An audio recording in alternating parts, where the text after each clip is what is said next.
Okay, everybody, Pilot Pete here. We are back at 13,000 feet, cruising along, 300 knots plus,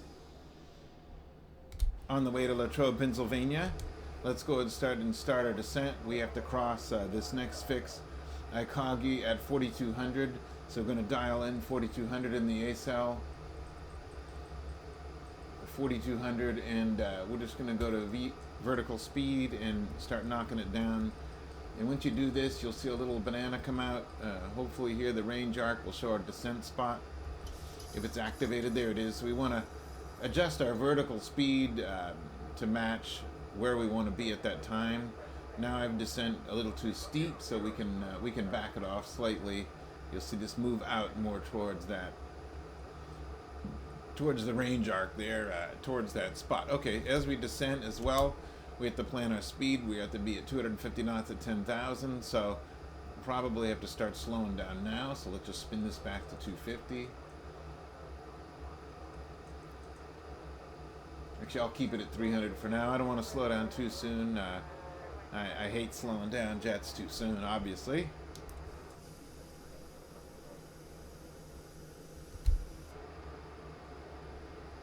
Reset the altimeter, hit the B key, 2998 as we get closer in. Let's do our performance for landing at Latrobe, Pennsylvania. Initial reference, it'll show our landing weight, 110.9er, inbound 142 knots. Pop it in, we're sort of heavy today still with stupid kilograms. I don't know what the real pounds are, but I could figure that out later. And it's a runway that's 8,200 feet long. It used to be a small private airport, Arnold Palmer Regional, but it's pretty dang big now and well capable of any private heavy jet airliner style. So 8,200 foot runway. It's wet out, so we'll do auto brake too. Don't need any more than that. Got plenty of reverse on this thing too, so auto brake 2 for landing.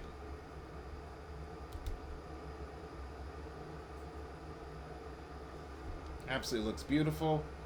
Love using ChasePlane. Can't wait for it to come out in 24.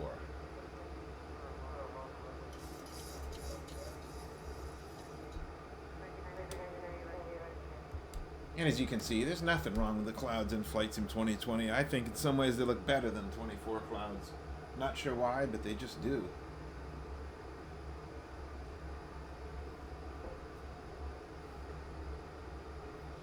Now it's time to reduce to 250.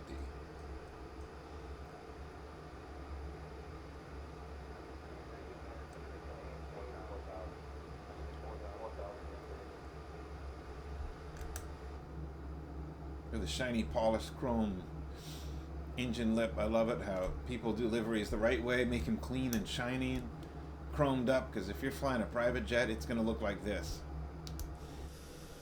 Nobody would have a dirty looking private airliner ever, at least in this country.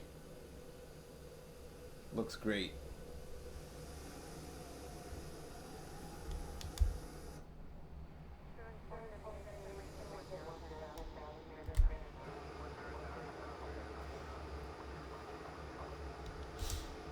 And I'm gonna need a little speed brake help. Here we go. We're not slowing down enough yet. Here we go.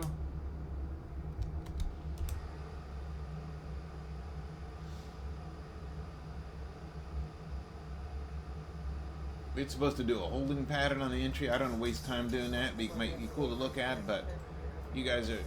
Nobody wants to sit through a long video normally. Let's just bring up the end of the hold, and it still wants me to do a hold, so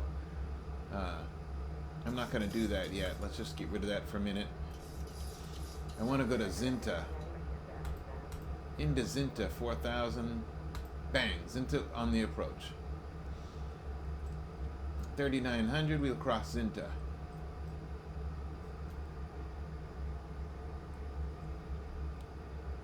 Now that'll be a steep, it could be a steep intersection, right turn. I don't know if the plane can do it or the sim is smart enough. We'll see. In real life we would, it would do it, but not sure if the sim is set up properly for that. probably why the holding pattern is there in real life, because it's such a steep angle. I'm looking at an approach chart off my side, and it I don't know, it's probably because of non-radar environment or something.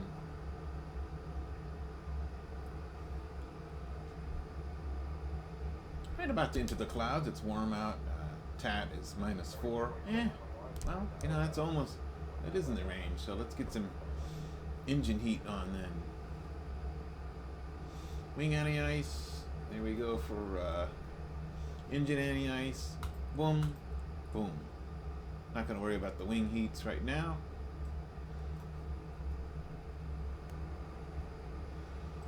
Seatbelts. Close the speed brakes.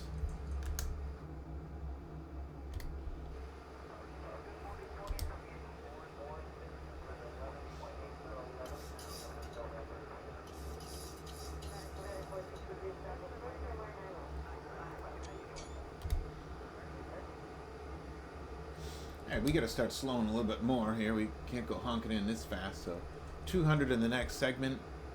Hit the speed brakes again a bit. 250 is the first notch of flaps in the 737 style.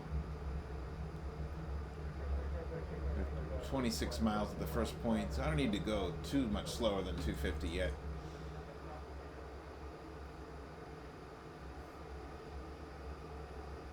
And we're descending plenty fast. I can descend less quick now. I'll cut that in half because I'm only wanting to be 3,900 at Zunta. I could have done a VNAV. In fact, I don't want to slow down anymore. I'm going to go right back to 250. Looks like we're coming out of the bottom of the muck today. Kind of a marginal VFR style weather. I do all my videos in clear sky. This is new for me to do video in something like this.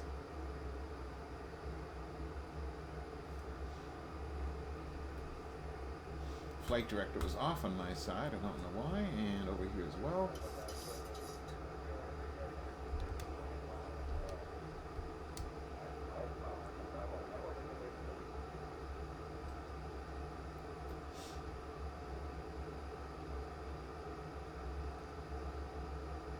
But Zunta's the final. Zunta is only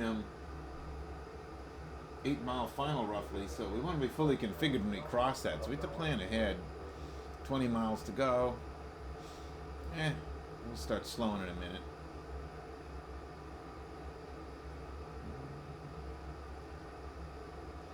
Check terrain. I know there's no mountains this high in Pennsylvania.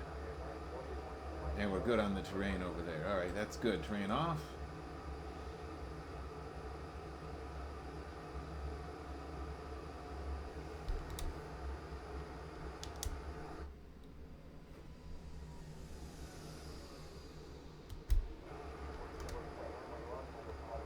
The lack of stutters or anything in this sim is stunning when it comes to Flightsim 2020. Just, it's so mature and so perfect, I can't stop using it. Alright, so now we'll start slowing. Let's go to 200 knots here.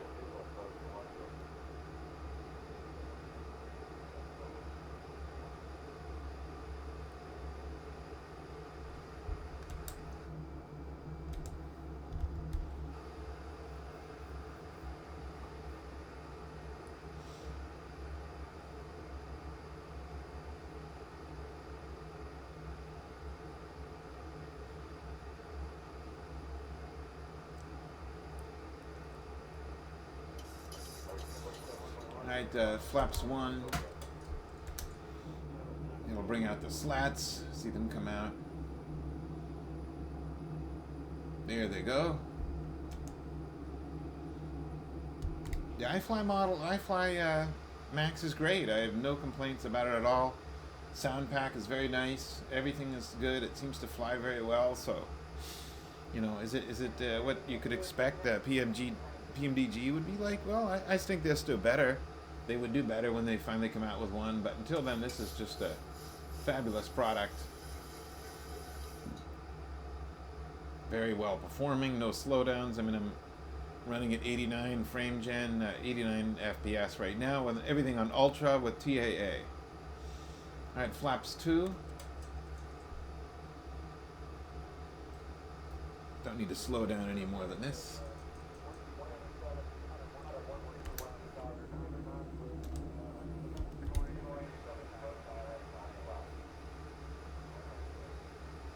A little bit of turbulence here, 26 knots, and again, the ChasePlane camera just does a wonderful job of little jiggles, little head motion. It's absolutely stunning what they do.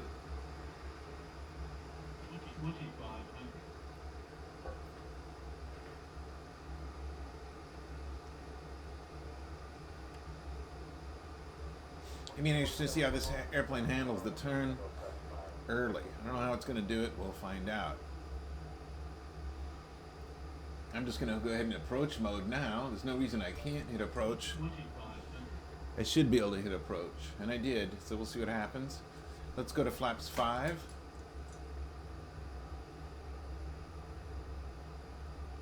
And I'm going to start slowing down. I got a tailwind, so I'm going to get that ground speed down a bit more. And I need to be fully configured at this place, so let's just go ahead and go gear down now, too.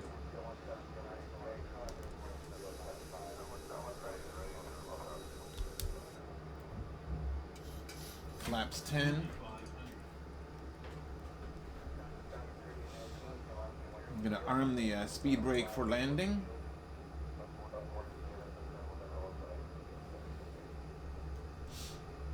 Flight director keeps turning off. Not sure why that keeps shutting off on me, but it works fine without it. Anyway, let's go flaps 15.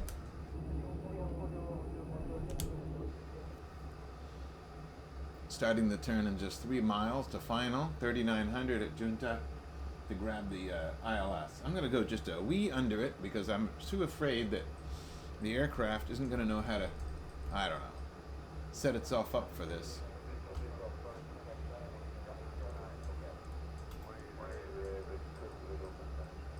Well,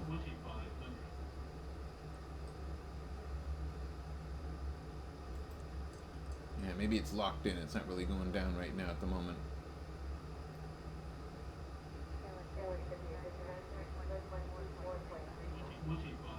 Alright, turning the final. I gotta go back to approach mode. It dumped it out. Approach mode.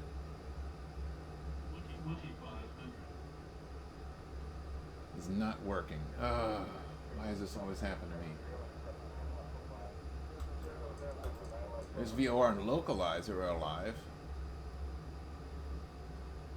It is an ILS.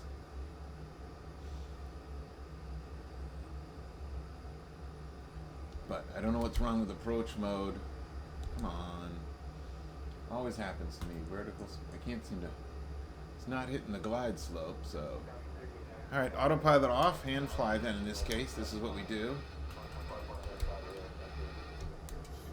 Hand flying it, inbound, auto throttle off as well. And we see the airport in sight. Cancel the flight director. It's useless at this point. I don't know why approach mode didn't work again. It seems like someone could tell me otherwise, but it seems like you can only get an accurate ILS or approach mode on a PMDG product. I just don't know if that's me or if that's true, because any real aircraft should have grabbed that glide slope. I just don't get it. I think some of these products are so good, but people just don't know how to program in accurate loading glide slope products. I don't know. I don't know what it is, but anyway, full flaps coming in, power up to hold ref, hand flying, headwindy, a little crosswind. Not too bad though.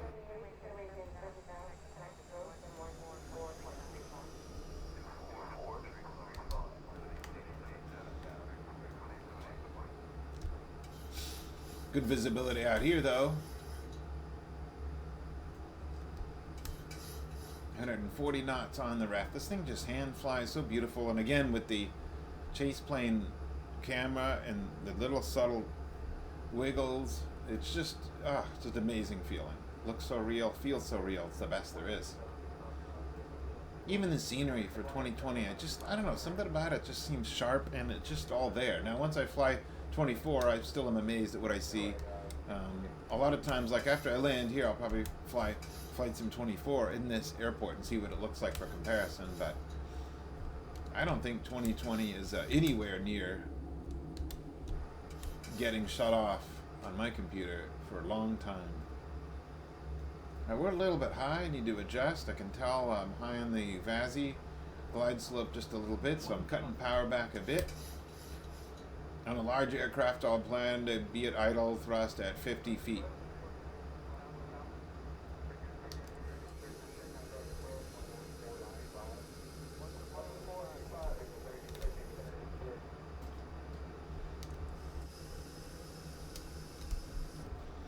Alright, we'll stay inside now to the end. A little bit of wind shear. I can feel it bouncing and bobbling a little bit. Look at that.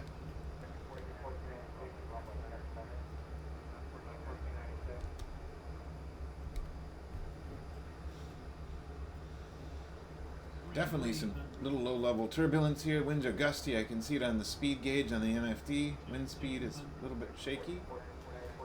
Little power coming in, power coming off. Holding the REF of 140.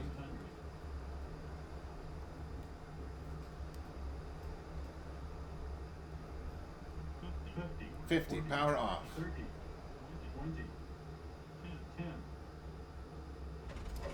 All right, greaser down and go to reverse, full reverse.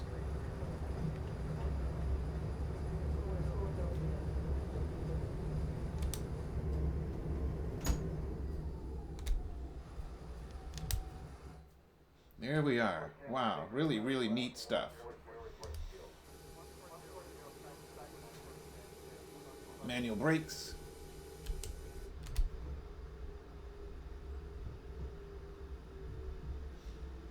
Great sound effects of the runway pavement here on the sim with the iFly product. I just love the camera action. And we'll go taxi down here.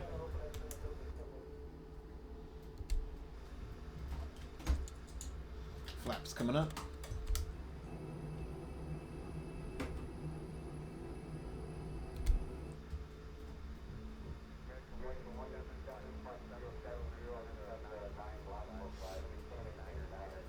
Just did the whole thing with no stutter. I love it. 2020 just amazes me. It's so smooth and buttery.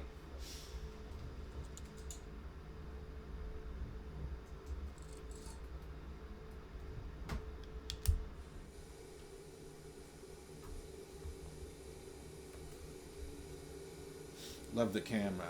Just love the flyby camera that I wish we would have for 24, but we will when we finally get ChasePlane enacted. Oops, a little too far. There we go.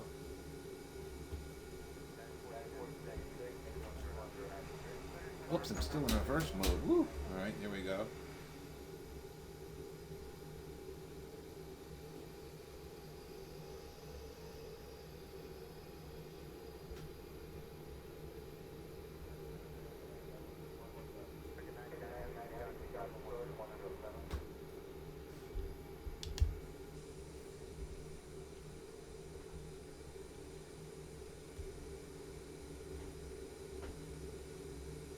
So hard to steer from the inside of the plane, isn't it? Well, there you go. I hope you liked that flight. We have landed at La Trobe, and certainly beautiful scenery here and everything. That was a lot of fun. Hope you enjoyed it. Please subscribe, leave comments, and hope you enjoyed this video and learned something. We'll see you next time. Thanks.